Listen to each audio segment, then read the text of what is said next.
I'll share based on John 20:19 through 31. For here we are, the second Sunday of Easter, the Sunday after the resurrection, and for the church the season is called Eastertide. It is a continuation and also a time of application. The proclamation still rings in our ears, not just that Christ is risen, but Christ is alive.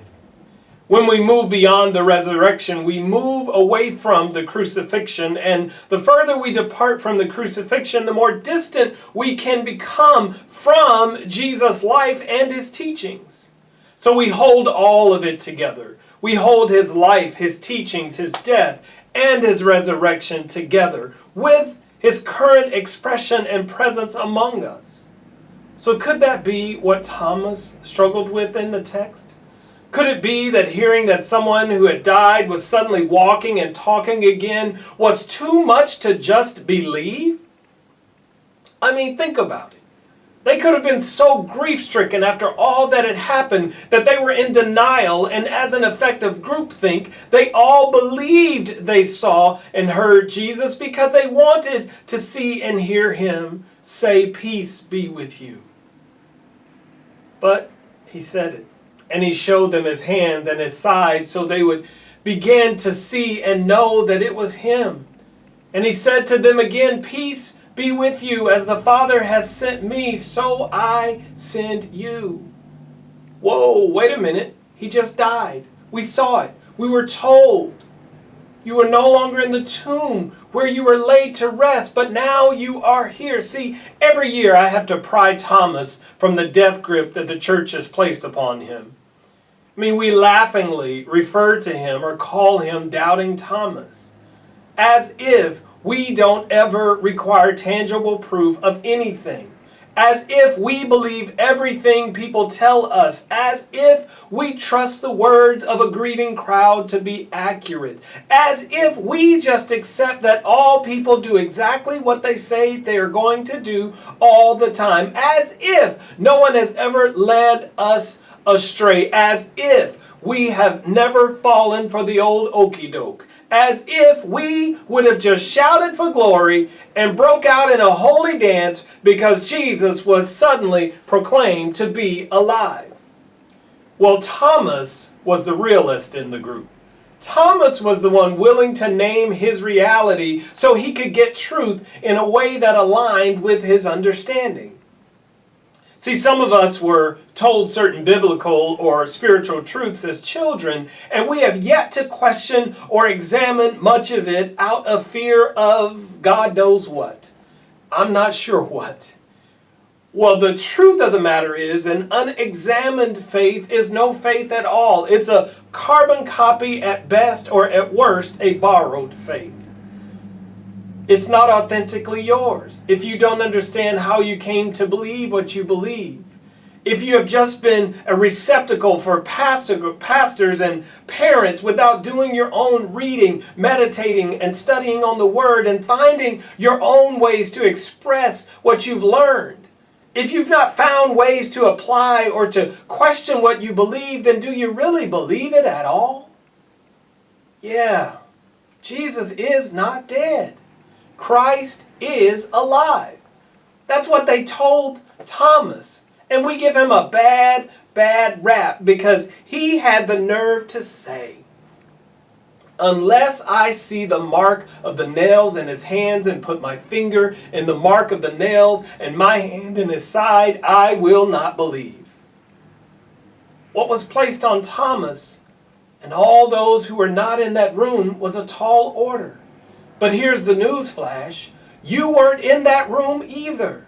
So you are more like Thomas than you may have ever acknowledged. You have to believe without seeing the physical manifestation of Jesus. You have to trust that what he taught is sound and that by following him, your life will be one of justice, mercy, hope, grace, reconciliation, and healing. That is a tall order.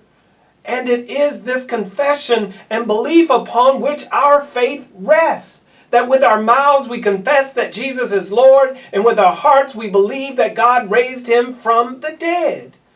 That is what brings us salvation. It's what brings us regeneration. It's what brings us justification. It's what brings us our healing, deliverance, and sense of belonging. They're all wrapped up in what we confess with our mouths and believe in our hearts.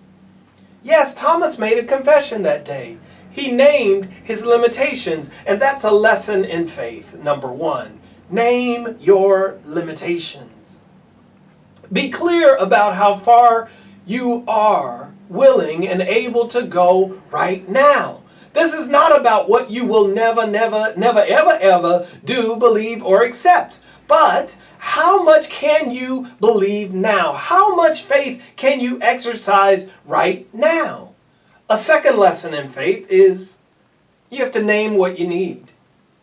Now, this has far-reaching implications in matters of faith, faithfulness, relationships, communications, and the list goes on and on. This is what we would call a transferable skill. See, knowing a need without naming it is pointless. If we know we need something to move us ahead, then it takes an act of faith and confidence to name it. Some would say, put it out there. Or others would say, put it in the hands of the universe and let the universe conspire to advance your cause.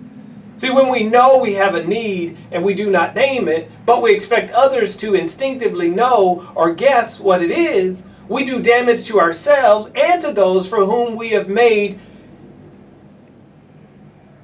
guessing partners.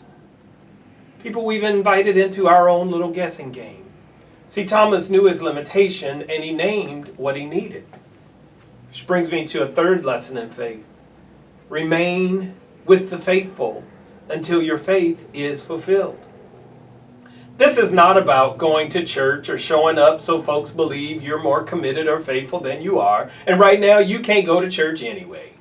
So it's a good time to practice something new. But this is about placing yourself in proximity of blessed folks so you get blessed. It is about placing yourself in proximity of those whom Jesus is speaking to and visiting so you'll begin to see him and hear him too. This is about seeing faith in action so you know better how to activate your own faith. See, Thomas didn't know Jesus would come again. Even if he did have an inkling that Jesus might appear again, he did not know how and he did not know when it would happen. All that any of them had to hold on to and to profess was a tall order. So we are told that for us to experience salvation, we confess that Jesus is Lord of our lives, and upon him and in him we have put our total and complete trust, and we are to believe in our hearts that God raised him from the dead now, and that he continues to live in and through us. That is how his teachings and its efficacy are made real and becomes complete in and through us as we live as Easter people in a Good Friday world. See, coronavirus being amongst us now seems more like Good Friday and less like Easter. The tanking economy seems like Good Friday. Teaching our own kids at home, I'm sure for many of you, seems like Good Friday. Wearing masks and gloves and washing our hands every 5 minutes seems like Good Friday. It's out of the ordinary. Not being able to move freely, and even if you do, you can't get close to anyone, seems like Good Friday. Not knowing if jobs will return or savings will last seems like Good Friday. Not being able to lay loved ones to rest or to visit them when they're in the hospital the way we've always envisioned or hoped we would be able to do seems like Good Friday moments. Running out of Netflix series to binge and we may have 2 or 3 more months at home seems like Good Friday to me. So how do we live as Easter people when it seems like Good Friday every day? We use the faith we have. Not the faith we want or the faith we see in others. We name our needs and know that they are valid and we are allowed to name our needs. We remain in close proximity to the faithful until our own faith is activated or increases. See, this will help us to be ready when Jesus shows up.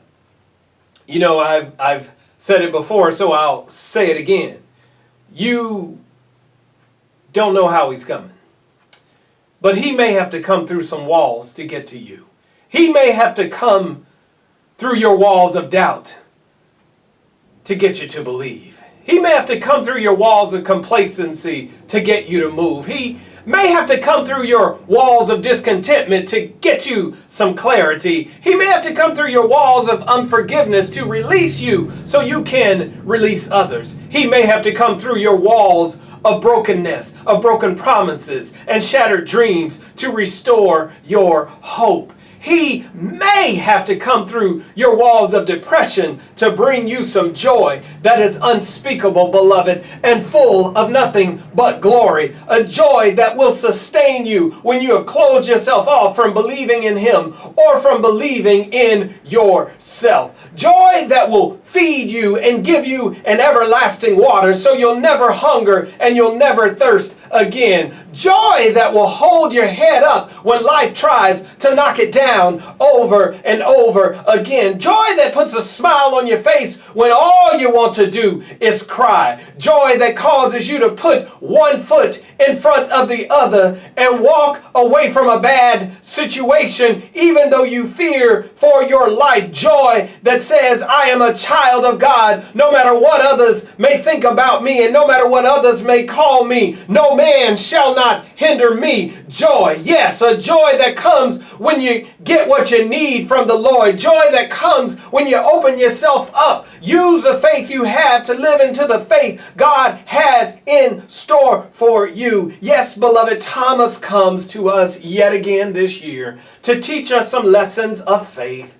And those lessons are not about doubting, but those lessons are about being faithful. So we name our limitations, we name our needs, we remain with the faithful until our faith is activated or it is fulfilled. Those are lessons we can take from this text from John's Gospel this week. Those are lessons that we can march through this Good Friday experience, holding our heads up as Easter people with a joy that is unspeakable and full of glory. That is our hope. That is our call. That is the strength that we long for. And that is the truth upon which we shall stand in this Easter tide, in this Easter season, and until Jesus comes unto us once more. Amen.